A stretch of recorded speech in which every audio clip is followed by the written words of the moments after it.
NRL teams consistently move players around. This could be for several reasons. There could be salary cap problems, the club might prioritise keeping other players, or they simply might not think the player is good enough to keep. This video goes over one current player every NRL team regrets letting go of. This list counts for players that have made their first grade debut for the club I mentioned. Some of the players wanted to leave, and others were forced out. No matter the reason, they all were counted as a regretted departure for the associated team. So let's start with the Manly Sea Eagles, who had Jared Waerea-Hargreaves and lost him at the end of 2009. Jared was originally a junior rugby union forward, playing schoolboy rugby in Queensland, and then joined the Waratahs Academy in Sydney. He even represented Australia in the 2007 Under-19s World Championship. Despite having no official rugby league experience, Manly took a gamble on the enforcer. He would play in the Under-20s mostly, but debuted for the first grade side in 2009 in round 9, but would only end up playing 6 NRL games for the club. He was picked up by the Roosters for 2010 and amassed over 300 games for the club, which he would leave at the end of last season, heading over to England to play for the Hull Kingston Rovers, where he will likely retire. Manly certainly let go of one of the best enforcers in the game. As for the Tigers, they lost James Tedesco. Now I know there are plenty of players from the Tigers who have excelled when moving clubs, and frankly it was hard just to pick one, but I decided to go with Teddy for this one. Teddy debuted for the Tigers in 2012 and played at the club until 2017. It was originally reported that he was offered to re-sign with the Tigers before a deadline, but the Tigers never got confirmation from his management and was pulled out to sign with the Sydney Roosters, his player manager being Isaac Moses, who was very questionable to say the least. He's contracted to play with the Roosters until the end of 2026. The Raiders' lost player is Mitch Barnett. Barnett was picked up by the Raiders and played in their under-20s team in 2013 and 2014. He made his NRL debut for Canberra in 2015, only playing 2 games for the club that year. Before this, he was in the Newcastle junior system. Then after a brief stint in the Raiders, he will move back to the Knights for the start of the 2016 season and played with the club all the way up to 2022. Then he signed with the Warriors for 2023 and currently plays for the club. Now moving to the Dragons, it's Damien Cook. Now I know he's currently playing for the club, just moving back there this year, but he originally debuted for the club in 2013 and only played 2 first grade games. He would then move to the Bulldogs for the next 2 seasons, playing a total of 7 games, and then moved to the Rabbitohs, where he really found his prime. He played over 207 games for the Bunnies and was an Australian and New South Wales representative, and those years were truly his prime, and the Dragons had lost him during that period. Next up for the Sharks, it's Kurt Capewell. Capewell debuted for the club in 2016 and played 64 games for them up until 2019. While he was a solid player during this time, his move to the Panthers in 2020 saw his playing ability improve, and this would be the first year he played for Queensland in the Origin Arena. He would play at Penrith for 2 years, and then played for the Broncos for a further 2 between 2022 and 2023. Then he moved to the New Zealand Warriors in 2024 and still currently plays for the club. Next up, for the Storm, it's Big Tino. While it's hard to say the Storm regret losing any player due to the fact of how consistent the club plays over the years, no matter what side they have, the big front rower certainly leaves a dent in whatever side he plays. He started as a junior with the Storm and signed with the club in 2017, then made his first grade debut for the club in 2019, playing in 27 games over 2 seasons. In 2021, he would sign with the Gold Coast Titans on a big money deal and is one of their star players.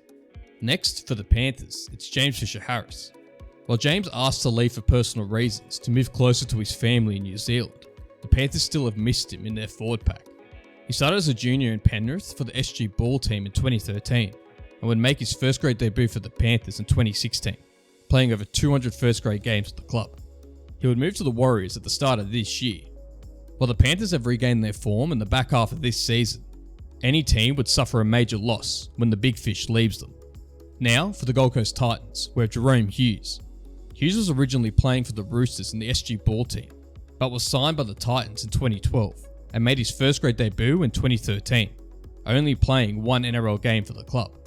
At the end of 2015, he would sign with the Cowboys for the 2016 season and played 1 first grade game for the club the entire year. He would end up signing with the Melbourne Storm in 2017 and made his NRL debut for the club in round 16. A rough start to his NRL career, but is now considered one of the best halves in the competition. Now moving to the Bulldogs, we have Marty Taupau.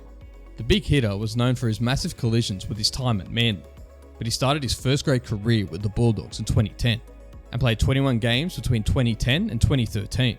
He moved to the Tigers for the next 2 seasons. Then in 2016, he moved to Manly and played 156 games for the club, up until 2022. Since 2023, he has played for the Broncos and only played 1 first-grade game for the club this year. And just a few months ago, he was sacked from the club due to liking a social media post that criticised his head coach. I decided to keep him on this list as he was just playing a few months ago and had a massive impact in his prime for the Manly side compared to his start with the Bulldogs. Next up, for the Eels, we have Reed Mahoney. Mahoney debuted for the Eels in 2018 and played over 100 first-grade games for the club between 2018 and 2022. He would then sign with the Bulldogs in 2023 and has helped shape their top-tier form. He originally played for the club's SG Ball team, but was released because the club rejected an offer to keep him at $1,500. He is signed and set to play for the Cowboys next season. Due to the Eels sitting near the bottom of the ladder, keeping Reed would have certainly been a great asset for the club. Next, for the Knights, it's Josh King. Josh was a Newcastle junior and made his first-grade debut in 2016 and played a total of 78 first-grade games for the club between 2016 and 2021. Now, since moving to the Storm in 2022, he's played 92 first-grade games, and the Melbourne Storm have moulded him to be a regular first-grade weapon, just like they do with so many other players. As for the Roosters, it's Joseph Suaalii. While it seems the Roosters didn't have much choice in the matter, considering he wanted to pursue rugby union and was offered a 5-year deal worth roughly $9 million, he's still a massive loss for the Roosters. He debuted for the club in 2021 and played 66 games for them up until 2024, where at the end of the season he would leave to go play rugby union. As for the Rabbitohs, we have Adam Reynolds. Reynolds debuted for the club in 2012 and played 231 first-grade games for them up until 2021. He moved to the Broncos in 2022 and plays there now. Despite winning a premiership for the Bunnies in 2014, I put him as their regretted player because of the Bunnies' recent performances, and they currently sit near the bottom of the table. Now for the Broncos, it's Herbie Farnworth. This guy, an outside back, debuted for the Broncos in 2019. He played 79 games for the club up until 2023. He would then leave to join the Dolphins in 2024 and has been one of the best centers in the game. Despite the Broncos easily filling in the hole that he left, I still put him here because he's a weapon of a player. Now for the Warriors, we have Isaiah Papali'i.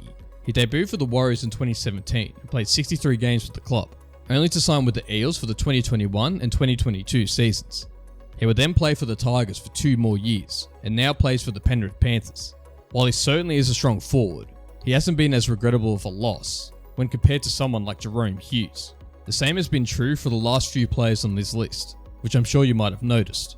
I've simply been adding them to fill the spots.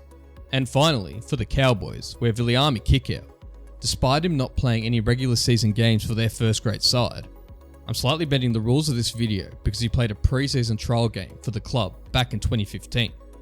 2016 would see him move to the Panthers and made his first-grade debut in 2017.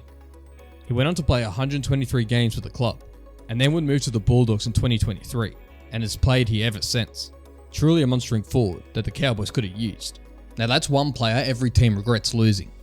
If there's any players that I missed for the club, or you think they deserve the spot over the player I mentioned, let me know in the comments below.